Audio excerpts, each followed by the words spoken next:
Distinguished guests, ladies and gentlemen, welcome to the Jeffrey Chia Institute on Southeast Asia. Thank you for being here for our second JCI Forum for the year, held in conjunction with the launch of the Journal of Current Southeast Asian Affairs special issue. The Journal of Current Southeast Asian Affairs, published by the German Institute of Global and Area Studies, devoted a special issue to GE14 entitled The 2018 Malaysian General Election, The Return of Mahathir, and the Exit of UMNO. The publishers have kindly made this special issue available for free, and you can access it using the link that is being flashed out on the screens. To open our proceedings today, it is my pleasure to invite Dr. Marco Bunta, co-editor of the Journal of Current Southeast Asian Affairs, to say a few words about this special issue. Thank you very much for coming today. I'm actually with Monash University, Malaysia, but I'm also an associate with the German Institute of Global and Area Studies in Hamburg.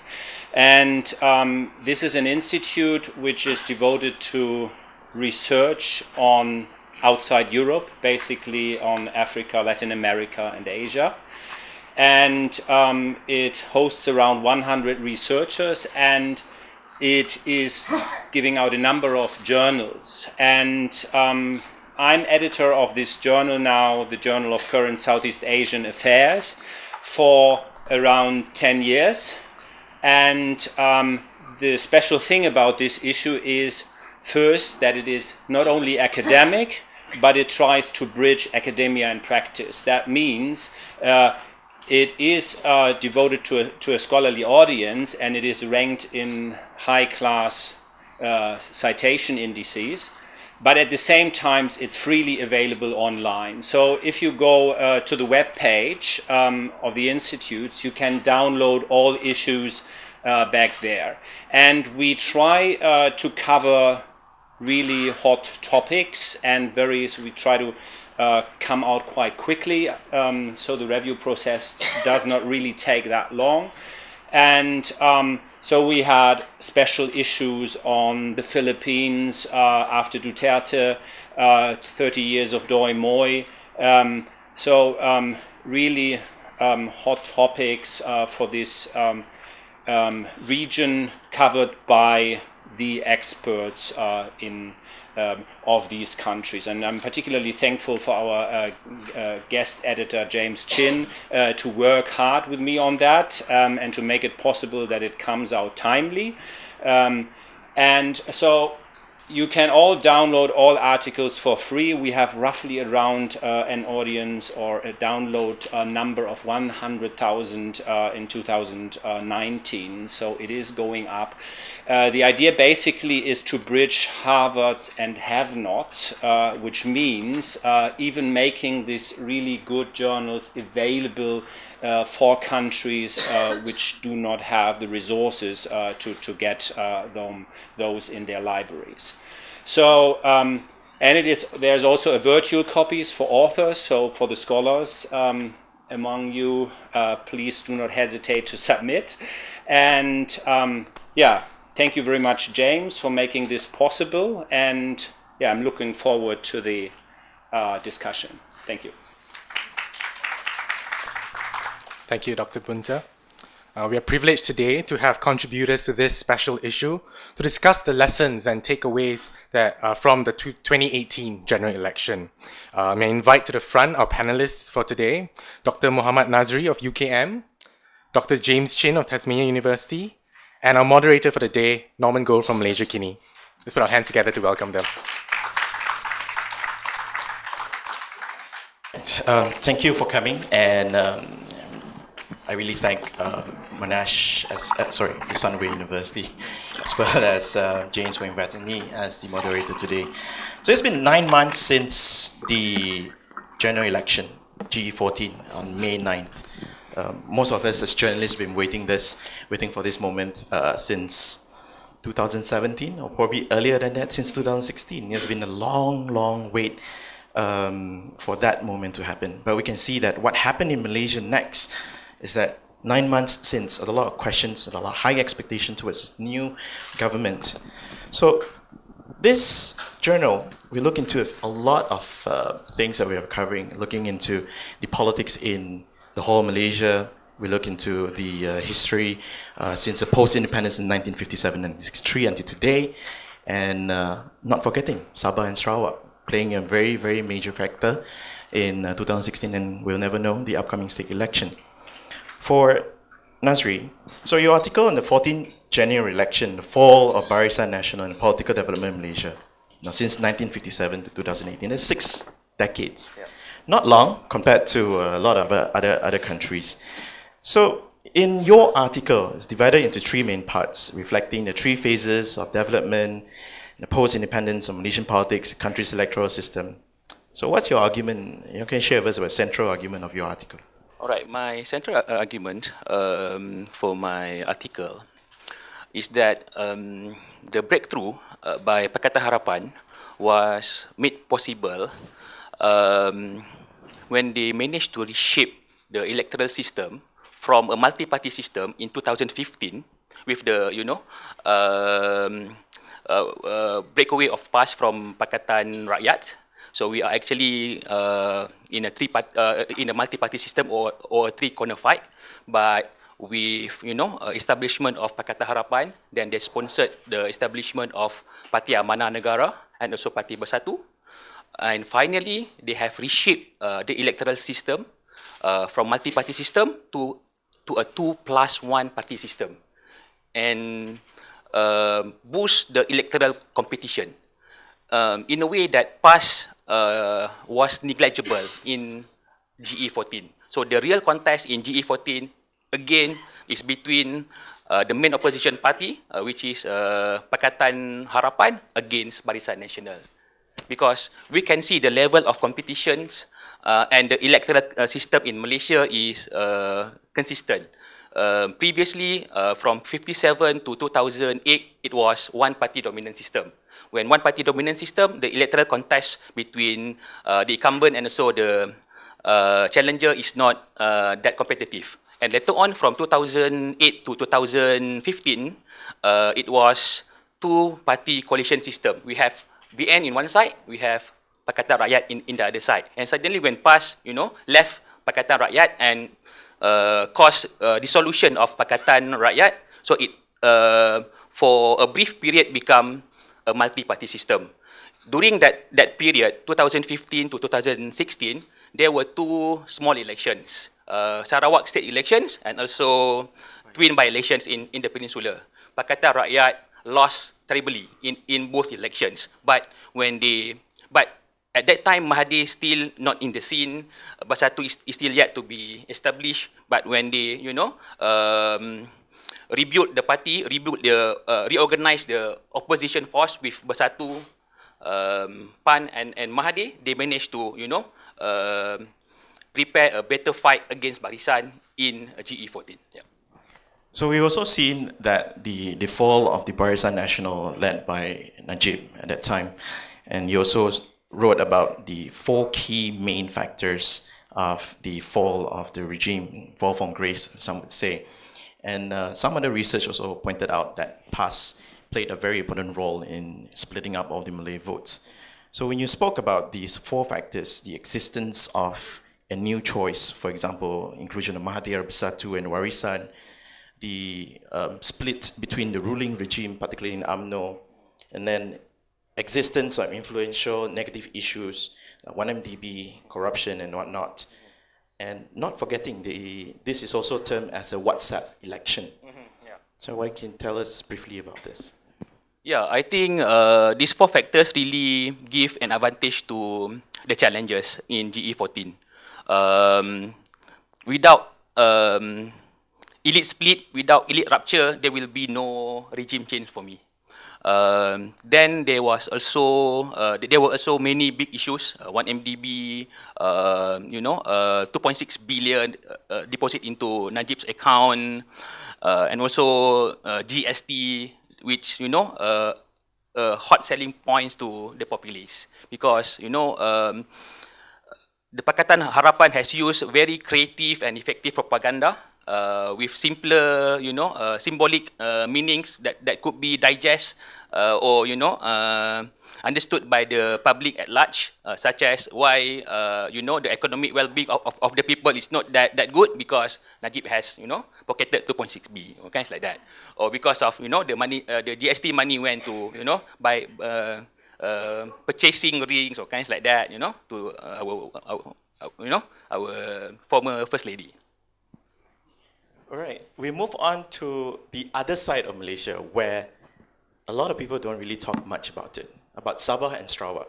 Well, we've seen a lot of changes ever since 2008. From that 2008 general election, it brought up to 2011, the Sarawak state election. And a couple of years later, the then chief minister who ruled the state of Sarawak for 33 years stepped down and gave way to Adnan Satem. There's so much unknown about the political developments from East Malaysia, Sabah and Sarawak. So your article dissects, Prof. James, you talk about the local polity in both states. Although they are very similar, but very uniquely different. So what can you tell us about your observation? Thank you very much, Norman. Before I answer the question, I'd like to thank my co-editor, Bridget Welsh, and also all the contributors who took part in this special issue. Unfortunately, a lot of them could not make it this afternoon. But never mind. In terms of Sabah and Sarawak, I think the important thing to note is that for people from this side in Peninsular Malaysia, I think the key takeaway points are basically two things. The political situation in Sabah, Sarawak now is basically driven by Malaysia Agreement 1963. That is the starting point. And I think for many people on this side, people do not understand the depth of the feelings of the people of Sabah and Sarawak. On top of that, if you look at the election results for Sabah and Sarawak in the May 2018 elections, almost the entire thing was driven by local factors. Although one MDB and Najib was in the background, it was not the main factor that decided the outcome. So, for example, there was great feeling of joy on this side when Pakatan Harapan made inroads into the rural Dayak community seats in Sarawak. But in fact, when you look at it carefully, the reasons why Pakatan Harapan was able to win additional seats in the Dayak area was not because Pakatan Harapan or PKR was popular, was because of splits within the Sarawak party themselves, which allowed Pakatan Harapan to win those seats. So at the end of the day, what I'm hoping to do with this article is to explain to the wider public, especially the West Malaysian public, about what's actually happening in Sabah and Sarawak, and how they seem to go in a very different direction from what is happening in Peninsular Malaysia. After the fall of Barisan Nasional from the federal government, we are seeing a huge reassignment of the whole Barisan Nasional itself, and even within Harapan there are a bit changes in here. But within Barisan Nasional from a 13 coalition and now become into a 3-member coalition. So looking back in 2016, I remember when I was covering the state election in 2016, there were literally no poster of Najib during at that time. It was Adnan Satem, the late Adnan Satem, who was the chief minister at that time. And the Sarawak Barisan Nasional at that time won 72 out of 82 seats. So nearly about 90%. It was a landslide. So we saw we see this emergence of a new character. But right now, Adnan Satem is not there. And for now, for your information, the Sarawak BN component parties has now reorganized themselves and call themselves as Gabungan Parti Sarawak or Sarawak Political Parties Coalition. So how much has this changed from the past 2 years, from 2016 and 2018? There hasn't been much change in the sense that the Sarawak Barisan Nasional has basically gone through a rebranding exercise. But what is really interesting now is actually in the rural areas. Because traditionally, the people in the rural areas, they only want to support the Kerajaan, the government, because they're afraid of being punished if they vote for the opposition. The problem now in the rural areas in Sarawak is that when you talk about supporting the Kerajaan, which government are you talking about? Are you talking about the government in Kuching or are you talking about the government in Kuala Lumpur? So you have a funny situation where both sides claims to be the government. So at the end of the day, it really comes through with who they believe can affect change in the rural areas. People here basically, or those of you who have never been to Sabah and Sarawak, do not realize how difficult life it is in the rural interiors. There are many parts of Sarawak where they don't even have roads. That's the first thing. Secondly, the sort of things that we take for granted urban areas like water, electricity, all those things are often absent in many parts of the rural interior communities. And also what's been happening in the last 20 years or 30 years, that there's been a massive depopulation of rural areas. All the young people are leaving the rural areas. So you have a funny situation in places like Sarawak where it is the old people who are so used to vote for the government, who are going to decide what is the outcome for the state election that will be held probably next year. So it comes back to what I said earlier. Which government are they going to vote for? Are they going to vote for the state government GPS, or are they going to vote for the federal government Pakatan Harapan? My take on the situation is that Pakatan Harapan has the momentum now. It's a question of really carrying through the momentum to the next state election. And if they can do it, then we can also expect Sarawak to fall to the Pakatan government. So looking forward in that time, so I remember reading your article, you're mentioning about the main feature for these two states will be MA63 as well as the state nationalism. So we're also seeing the emergence of the xenophobic tone from Sabah and Sarawak, and they use the word anti-Malaya, Ulun Malaya, for example, and the presence of Malayan brethren in Sabah and Sarawak is seen as taking away their rights. So, in a federal, they have started a special committee on MA63. How would this, and at the same time during Najib's time they set it up, so this would be the question for both of you. So how will these developments influence the spirit of federalism in Malaysia? I think at the end of the day, in terms of what the people of Sabah Sarawak wants, is that they are probably looking for a new form of federal-state relationship. What is fairly obvious is that for the past 50 years, many people in Sabah Sarawak feel that the old federal-state relationship has not worked for Sabah and Sarawak. So that's the reason why something that occurred at the time of independence, the Malaysia Agreement, is coming back in such a strong way, because people feel that it's not working for them. So that's the reason why this Federal Cabinet Committee or MSC3 is so important. So many people in Sabah and Sarawak are actually looking forward to the report. And unlike the committee set up by Najib, this new government has promised that the report will be issued probably later this year. So I think the report will be very important for the simple fact that they might come up with a new model for federal-state relationship. The big problem I see is not so much in terms of new relationship with Sabah and Sarawak. The real issue is really they can sell that new concept to the other 11 states in the Peninsula Malaysia, because many people forget that on this side, there are states with very strong state identity as well. For example, Johor and Kelantan. So whatever deals you offer to Sabah and Sarawak, the Kelantanese and Johorians may decide, how come we're not getting these so-called special deals?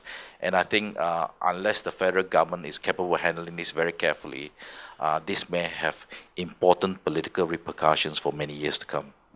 Maybe a quick one from Nadzri. All right. I think the new government need to perform the promises, the agreement, Malaysian Agreement 1963, for better relations with Kelantan, Terengganu, Sabah, and Sarawak, because we have been criticized of practicing quasi-federalism and kinds like that. For me, that's not good. So we must return the spirits of Malaysian federal constitution back to the people and kinds like that. So it must be delivered actually by the current government of Malaysia. Yeah. So I have a question for both of you. We're looking into, for example, this change of a new administration in this federal government. So there's also a worry about the pendulum swing from a more progressive-looking government moving into a very conservative. Right now, we are looking at realignment of these parties, be it Barisan Nasional, UMNO working with PAS, as well as all the other parties. So looking ahead, what is your thoughts about this political reassignment in Malaysia? Yeah, about political reorganization, perhaps, right, between the government and the current oppositions.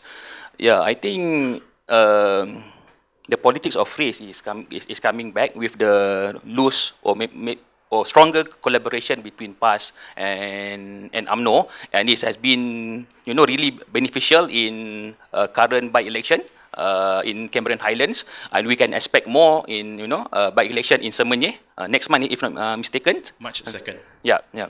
How about James? What do you think? I think what's been happening now is that the whole government, I think they're a bit worried, especially when they saw the results of Cameron Highlands. I think they're trying to trying to regroup. That's the word I'm looking for. They're trying to regroup themselves. I think they're very worried that if the next by-election, if Semenge falls to the opposition again, then UMNO and PAS will have the momentum. For the rest of the Malaysian political system, I think everyone is waiting for the handover date. I think people are waiting to see whether Mahathir will step down next year and whether Anwar Ibrahim will step out to be the Prime Minister. I think that's the big picture. But in terms of what's happening on the ground, I think people are very worried that if UMNO and PAS can move forward using this successful model where they come together and start winning a series of by-election, this has the potential of creating enough momentum that will lead to the next general election where we may end up with a one-term Pakatan Harapan government. I think that's the ultimate fear among the urban middle class who are really for reforms in this country. So some thoughts are saying, after the G14, we are actually at a transition between a race-based politics to an ideological base. So are we actually there yet, or we are totally not ready? I think what you saw in 2018 was essentially that all the different segments of Malaysian society were so fed up with UMNO, they were so fed up with Najib, they were so fed up with the wife, they were just so fed up with this system set up by UMNO, which everybody, even some UMNO members felt was too corrupt. So they needed to get rid of UMNO. Some people felt that we really need to teach UMNO a lesson. UMNO needs to spend a bit of time in the opposition. So it was not really about trying to change the ethnic dynamics or the religious dynamics of this country. It was simply every segment said that we had enough, we need to get rid of UMNO and reset Malaysian politics.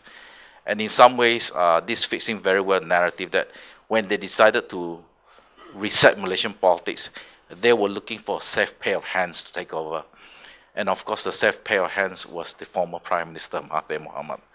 So in terms of the ethnic and religious dynamics in this country, in some ways, because of the current situation where PAS and UMNO have gotten together, I think they're going to ramp it out. So I think in terms of moving forward, I suspect the race and religious thing in some ways will actually get worse, especially if we have a series of by-elections coming up. So how do you look at the Mahathir taking the lead for Pakatan Harapan in facing this racial and religious-based direction in political development here? All right, the structure of Pakatan Harapan, if we try to use Samuel Huntington concept of democratic change, is not transformations, it's not replacement.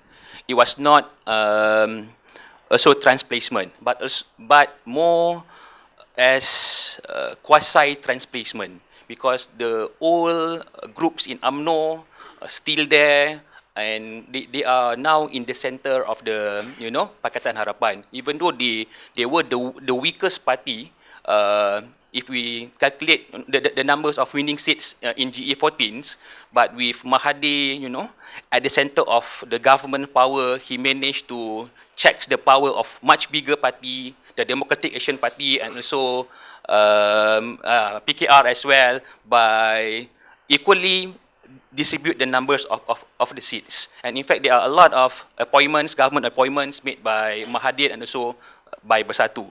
So in terms of fuller change, I think it would be much more difficult because of this kind of structure, because it is not a replacement or transplacement, but a quasi replacement or quasi transplacement. I believe a fuller transformation could be done under the Anwar's period, perhaps. Yeah. So the return of Mahathir, do you think, for James, we know that Mahathir ruled for 22 years during his previous premiership. So the return of Mahathir, what does it signify in this new government? So will it be, is Mahathir similar to his previous premiership? Is his direction similar? Or do you see him as a person who embraces the reform agenda this time? I think only Mahathir can answer that question. But I think if you look at it carefully, I have always believed that Mahathir has not changed his thoughts. I think if you go back to read the Malay Dilemma, the very important book he wrote in 1969, 1970, I think you find that he essentially stands by the ideas. I think the reasons why Mahathir has not sort of pushed his way around is for very simple fact that Bersatu is the second smallest party in the coalition. Having said that, we do know that Bersatu is in the process of recruiting MPs from the old UMNO.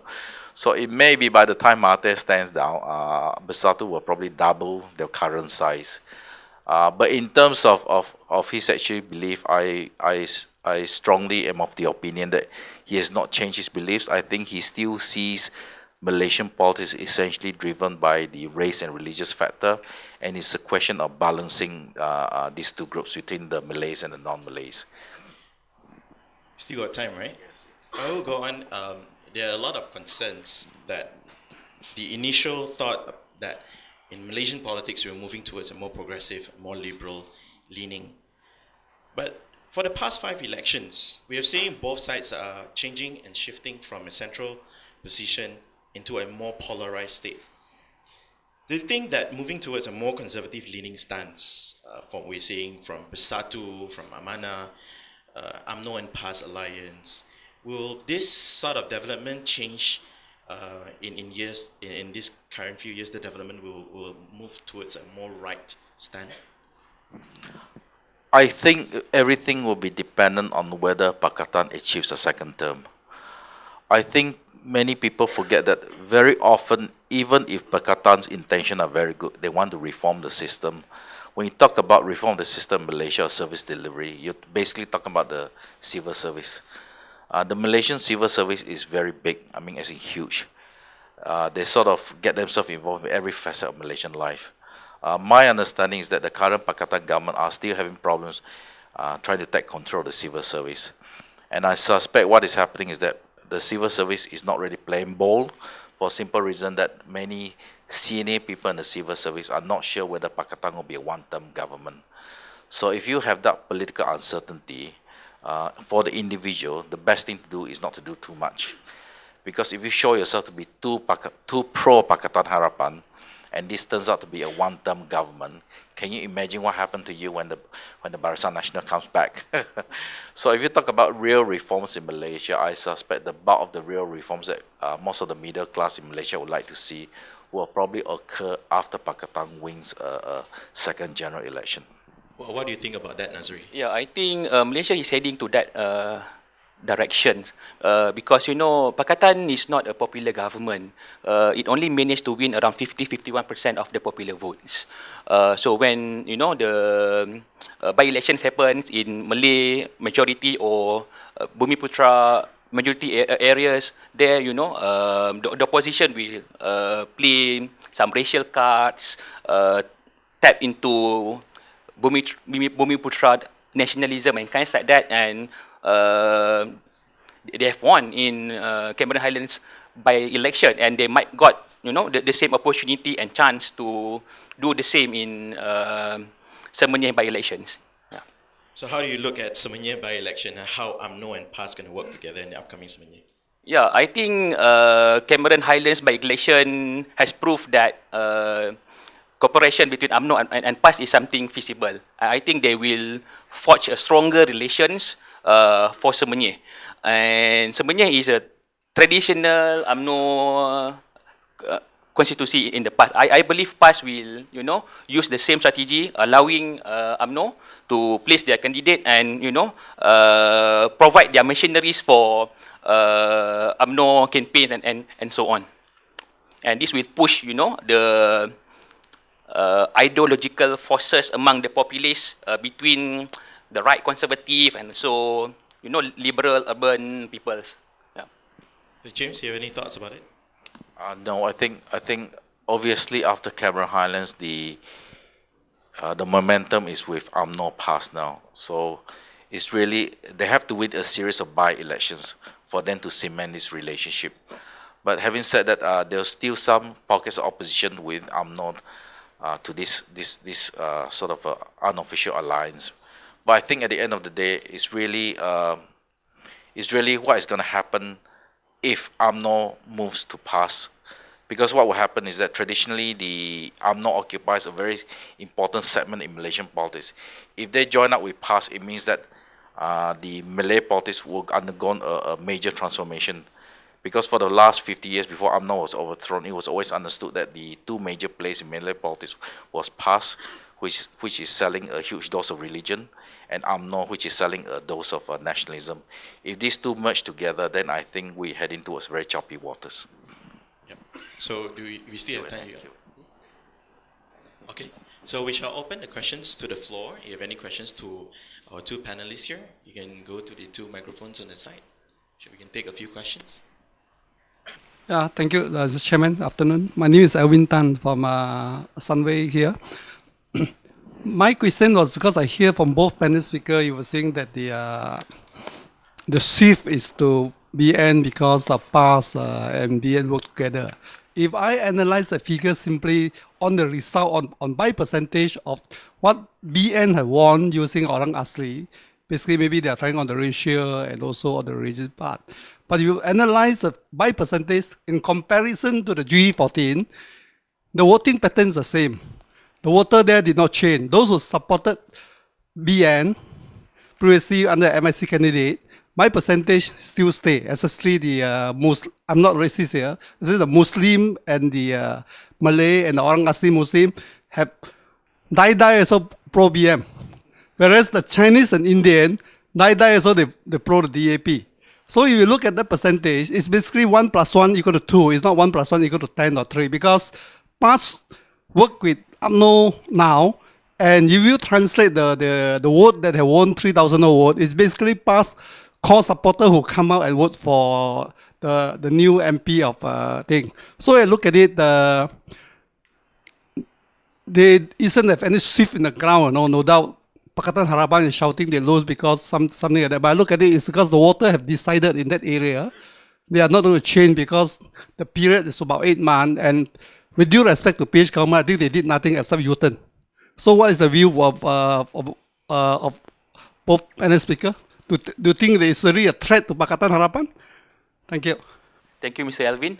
Yeah, I think there are a lot of factors that contribute to the current situations and result in Cameron Highlands by-elections. Apart from the cooperation between UMNO and PAS, there's also, as you said, they fill up a very, a good candidate, local heroes, really well known among the Orang Asli and also Malay communities there in Cameron Highlands. Apart from that, perhaps their effort to win in that elections previously in the previous by-elections in Balakong, in Port Dickson, the new oppositions right now, they are not that willing to fight the current government. They are really busy trying to find coalition with the new government, but under the new leadership of UMNO by Muhammad Hassan right now, they are really serious in portraying themselves as a new oppositions for Malaysia Baru or New Malaysia, and that's it, with the right recipe, strategy, efforts, and coalition with PAS, yeah. And so the candidate, yeah, it will be, fruitful for Barisan Nationalist time. Hi, my name is Syed Izzadin. All right, can it be a twofer? 2 questions. Yeah, sure. Okay. Number one, when you talk about UMNO and PAS, all right, and this sort of talk about solidifying that sort of partnership further, even formalizing it, we don't know yet. Everything is quite fluid now. Now, if that were to happen, will there be a clash between those two fundamental values that those two parties represent? One, a very nationalistic outlook. The other one, a very fundamental outlook within Islam or political Islam. Can these two views be merged, or will one of them emerge as the more dominant one within that partnership? And number two, if that were to happen, and you see the reaction between the current Pakatan Harapan being maybe some would say becoming more towards conservatism in terms of their approach, will that affect how they move forward with politics with regards to East Malaysia, Sabah and Sarawak? Will that become a deterrent for them if Pakatan Harapan were to combat the sort of emergence of this past UMNO partnership with a right turn in terms of how they take on politics? Okay, I think that's a very, really important question and important observation. What happens if, after a series of by-elections, UMNO and PAS decided that the only model or the only good model going forward is for them to merge together? If that will happen, then what will happen is within the Malay spectrum themselves, PAS and UMNO together will occupy a very far right-wing side. If that were to happen, I suspect there will be a chance for, I don't want to use the moderate, but more middle parties, such as Amanah, to actually come up. Because right now, one of the unusual things is that Amanah has no space in the Malay political spectrum. They're neither here, neither there. So if that were to happen, then there will be a space for Amanah. That middle space actually can't be taken by Bersatu or PKR. I think they occupy a very different space. Now, what does that mean for Sabah and Sarawak? If there's a strong growth of right-wing Malay politics in Peninsular Malaysia, then the polity in Sabah and Sarawak will double down on MA63, and they will try to create their own specific little bubbles within the Malaysian system. But I think if UMNO and PAS were to get together, form some sort of a merger or formal alliance, I think that will be very, very bad news for the future of Malaysian politics. All right, for me, ideological merger between PAS and UMNO will not be subjectively difficult for them. PAS leaders, Muslim first, Malay nationalism second. And for UMNO, Malay nationalism first and Islam second. So the merger between these two, for me, is feasible. But if we try to judge from the past in 1950s, they have never come with fuller terms of merger. One of the party will not dissolve and get into the other party. For me, if they the way or perhaps their strategy for the next GE, the 15 GE, I think they will just be like in Pakatan Harapan organization, rather moderate cooperation between UMNO and PAS, because they have been chastised each other in the past with a lot of politicking and kinds like that. So for me, less probable for them to merge together, but rather to have a moderate or a loose cooperation, just like the organization in Cameron Highlands by-election. Yeah. All right, that's all for the questions, and I would like to thank James and Nadzri for sharing, and that's all for the session today. Thank you. Thank you very much to the panelists for the interesting discussion on the GE 2018 and also taking into account the recent political developments after the Cameron Highlands election. Right now, it's perfect timing. Let us welcome the Honourable Minister of Foreign Affairs Malaysia, Datuk Saifuddin, accompanied by Tan Sri Jeffrey Chia, Chairman and Founder of Sunway Group.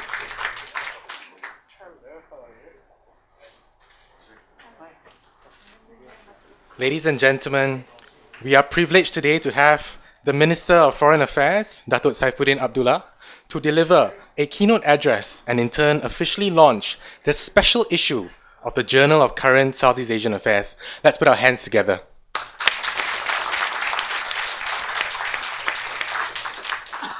Assalamualaikum warahmatullahi wabarakatuh. Salam sejahtera. Yang berbahagia Tan Sri, friends. First and foremost, I must complain that I've been asked to do this job, to launch a special journal written by old friends. So I am biased.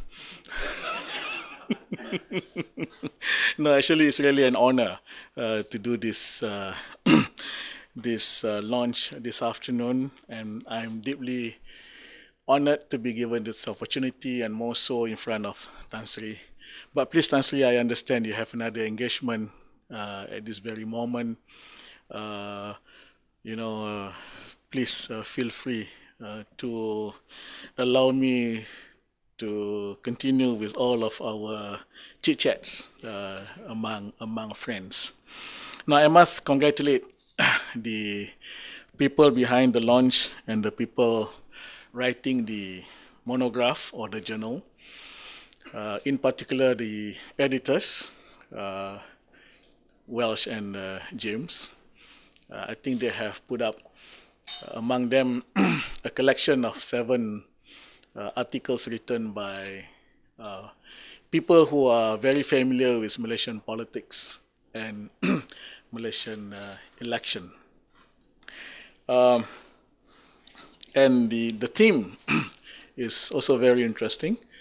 GE14, yes, we won. Thanks to you guys.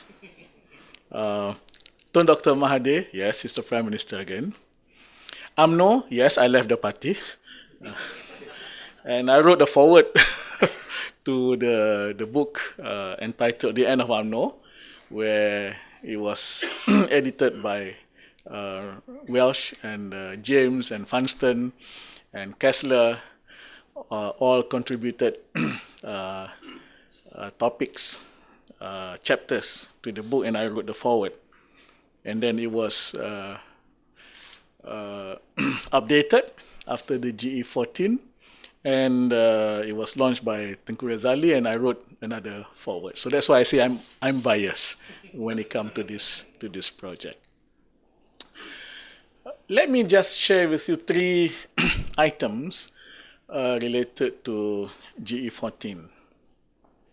First is some of the first in GE14, which is normally not recorded in literatures thus far, even though most people probably know about it. Number one, this is probably the first time a coalition party won an election without being registered. We didn't manage to get ourselves registered. So it was an illegal party that legally won the election. Yeah. We were, of course, denied registration.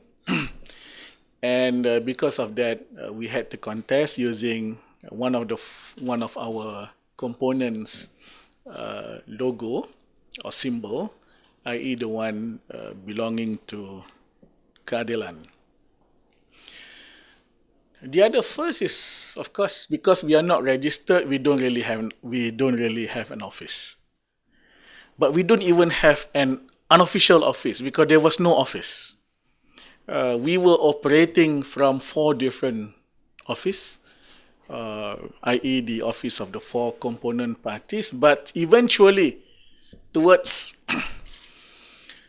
while we were approaching the actual campaign time, most of our works were done at the HQ of Bersatu in Petaling Jaya. We used to have our meetings, the presidential council meetings, at every office of the 4 component parties, members, except towards the end when most of the meetings were at the Bersatu. One thing about the new coalition is we jealously ensure that that none of us become dominant. And that was also one of the reasons why while we don't have a proper headquarters, we even divide the meetings so that it is conducted or hosted by each and every party. So no one can claim to be dominant. So you never have a presidential council meeting at the same place with the same photo at the back of the chair. You don't have that. Yeah. The other first would be probably this is the only election machinery that won a major election with only 1 full-time staff. I was the chief secretary. I'm still the chief secretary. I was the chief secretary. But all of the other staff that I had were volunteers from each of the 4 component parties, and I had only one, which is Musadik, which is employed full-time to work, to look at the administrative matters of the coalition, but the rest of the work were divided again among all of the parties. Perhaps that is the reason why sometimes we used to joke around by saying, now that we are in government, sometimes the secretariat became very slow nowadays because everybody is so busy becoming government, and we are only in the process of looking at our proper office and recruiting proper staff. So Tan Sri, I'm not so sure whether this business plan can work in the corporate world, but this was how we do it. Second is, of course, most people will look at, the actual campaign and the results. But in as far as the coalition is concerned, our biggest challenge was a few months prior to the actual election or actual campaign. And this was, how do we allocate seats among the 4 parties? And finally, we decided that let our brothers and sisters in Sabah and Sarawak decide how they should allocate their seat. Of course, with warisan in Sabah, and then the 3 PH parties in Sarawak, because we don't have Bersatu in Sarawak at that time. But the main concern was, how do we allocate seats in Semenanjung, in Peninsula? There was that tussle as to who gets the biggest number of seats and who gets less. There was that worry that if the AP got so many, then, some people will go to town and say, see, they are dominant. Neither can you have any other party to have too many seats to the extent that, this party will be accused of being the dominant party. As I said earlier, we jealously guard our principle of equal partnership. And hence, the deliberation went for a couple of weeks. Some of the deliberation went to the media. Some media were very good at picking up stories. One of the journalists is somehow in the room. But don't blame him. He gets bona fide stories, not that he was spying around. And we sometimes enjoy looking at how stories can come out in those days. But the first among the 4 parties that settled down was the AP, because they were simply asking for a specific number, and we were all very quick to agree on the number of seats that was to be allocated to the AP. And then it's between the 3 other parties, Keadilan, Bersatu, and Amanah. Being a senior party in the coalition, Keadilan obviously want to have the biggest number of share.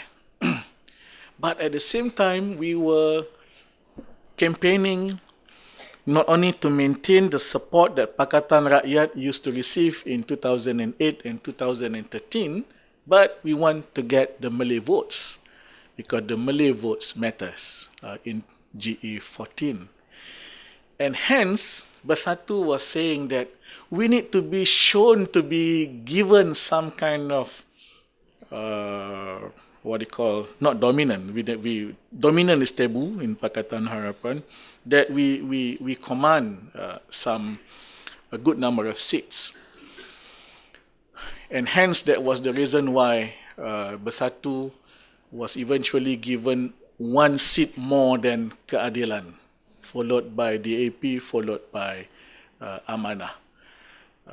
The reason is for Bersatu to be able to tell the Malay voters that we are important, even though Bersatu know very well that half of the seats were really not winnable seats because they were UMNO strongholds. And the result is, of course, history. Now, my third item is really what are the promises of GA14 in terms of further democratization. I'm not going to go into the reform agenda. I'm not going into the specific. Those are all well elaborated in the book. I'm referring to, and here I must say I am rather not only biased, but I'm not trying to describe, but rather to articulate some kind of belief as to what Malaysian democracy or Malaysian politics should be. So the first two parts were quite descriptive, but this part is quite more towards what should be, and because of that, what we can learn from PRU or GE14. Now, my premise is that Malaysia is a multiracial and multi-religious society. Hence, Malaysian democracy should represent that our democracy should be inclusive, should be moderate, should be responsive to the profiling of the society, that it is multiracial, that it is multi-religious. If I were to use one particular term, which I have used in one of my writing, some people may jump at it, and then we will end up debating whether the term is right. I'm referring to centripetalism. But what I mean is simply not so much whether centripetalism is the idea, but it is really about a centrist politics, about a centrist democracy, avoiding the extremes that get everybody to the center. What is the extreme? The extreme is racism and religious bigotry. That's the extreme. Getting to the center is something that we should be aspiring to work on. Now, there are three things that happened during the GE14, which to my mind show to us that the centrist approach is possible, is doable, and even if it is not really happening in GE14, it is something that we must work on beyond GE14. There will be challenges, there will be some issues, but this is something that we should be looking at. Number one, even though the Election Commission was blatantly using these two techniques called malapportionment and gerrymandering, we still have, according to Ong Kiang Ming, we still have 83 seats, 83 out of the 222 parliamentary seats, which are mixed seats. And we define mixed seat as when in a particular constituency, no ethnic group command more than 70% of the vote bank. So you have a 70-30 kind of thing or less, which means to say 65-35 or 60-40. So those are mixed seats. There are 83 and 73 were won by Pakatan Harapan. By our calculation, we should have about 140 mixed seats. What does that mean? The more mixed seats you have, the more there will be motivation for politicians to campaign on a cross-ethnic, cross-religious agenda, which is good for the country. The less single ethnic seats there are, then the less the motivation for politicians to campaign either on a race base or on a single religious base. So the seats are important because this will motivate the party and the politicians. Second, we already have, at least in Pakatan Harapan, if not all, majority of the parties are genuinely either they are already mixed parties or they are working very hard to be a properly, a real multiracial, multi-religious party.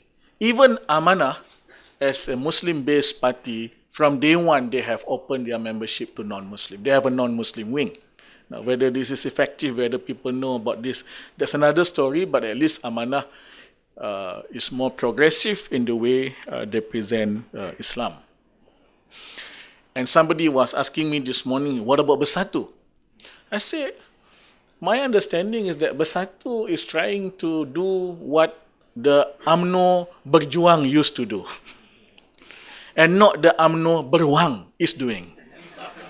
So that is the biggest difference. Yeah, I mean, they are trying to portray themselves as the original UMNO, and not many people have many complaints about the original UMNO. People complain about the UMNO that came later. UMNO Berjuang is UMNO that struggle for the people. UMNO Beruang is UMNO with money. It rhymes better in Malay, Your Excellency. DAP tried very hard to bring in more non-Chinese leaders and candidates. I think they did quite a good job on that one. Keadilan has always been multiracial and multi-religious. So you have the election system or the drawing of the constituencies. You have the political parties who are more prepared to address issues on the cross-ethnic and cross-religious agenda. And finally, number 3 is the people.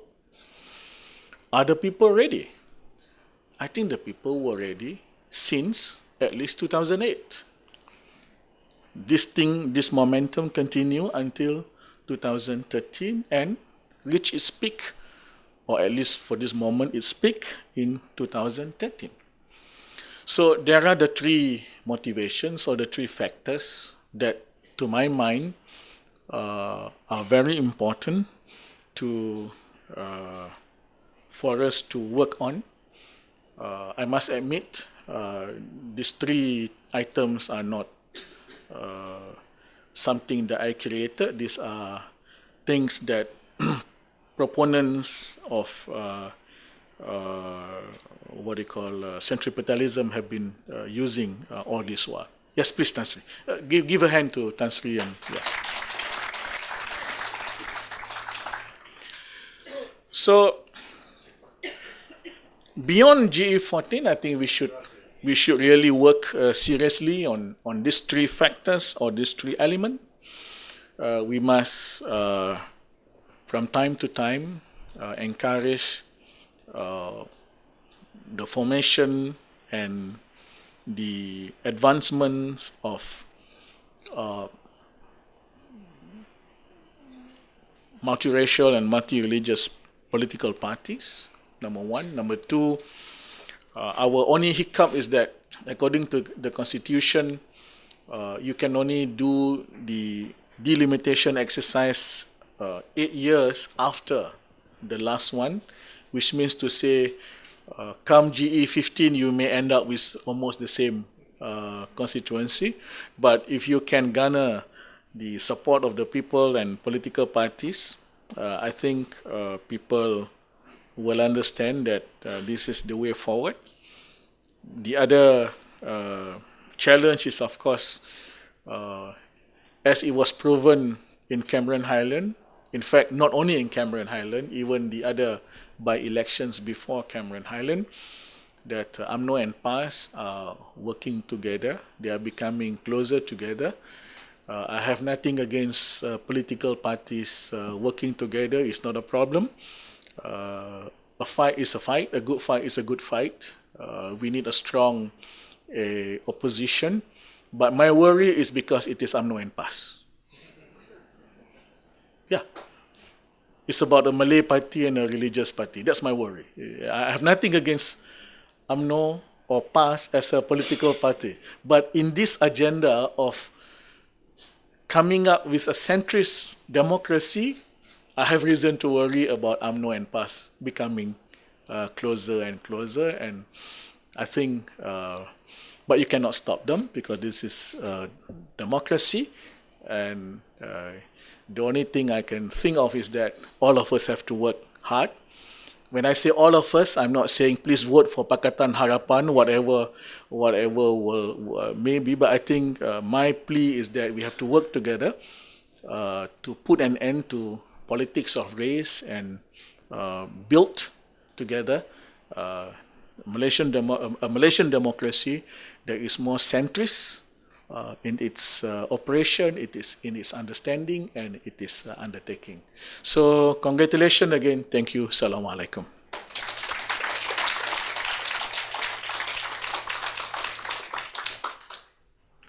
Thank you very much, Dr. Saifuddin. I would like to invite Dr. Saifuddin once again to come to the front, accompanied by Dr. Bunter and Professor James Chin, to accompany the Minister as he launches the special issue of the Journal of Current Southeast Asian Affairs. I have to sign somewhere. Yes, to show that you endorse all views. I can sign anywhere. Anywhere. That's the beauty of it. All right. So just here. Okay.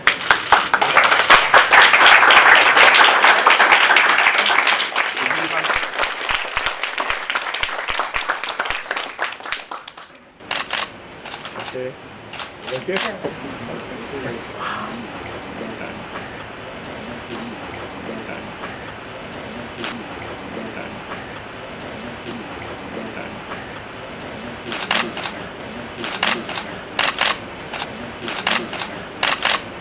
Okay.